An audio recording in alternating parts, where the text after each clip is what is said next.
Kisah pilu pasutri jalan kaki dari Jogja ke Tegal, bawa bayi usia 1 minggu.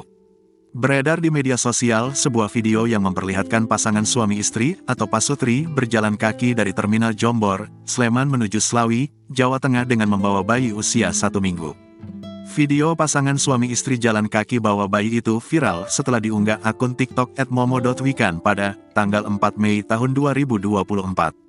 Dalam video itu terlihat seorang pria dan wanita yang tengah berhenti membeli makan. Pasangan suami istri ini lalu didatangi oleh pengunggah video dan ditanya dari mana. Pria itu menjawab jika ia dan istrinya dari Jombor, Sleman dan hendak menuju Slawi.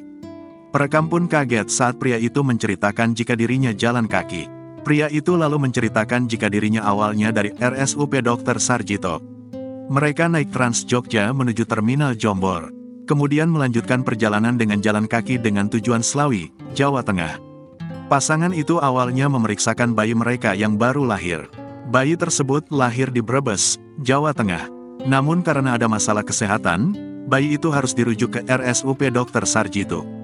Untuk menuju Jogja, sang ayah menjual sepeda motornya. Kemudian untuk biaya hidup selama di Jogja, sang ayah menjual handphone. Setelah sang bayi dinyatakan baik, maka diperbolehkan pulang. Setelah itu mereka pun melanjutkan jalan kaki hingga 2 jam. Karena kondisi sudah malam, perekam lalu menawari pasangan ini untuk membelikan tiket travel. Namun bapak itu sempat menolak. Perekam lalu menjelaskan jika dirinya hanya akan membantu membelikan. Selain itu, perekam juga memberikan tiket penginapan kepada pasangan itu. Video ini pun sontak mendapat banyak pujian dari para warganet yang salut dengan kebaikan pria itu.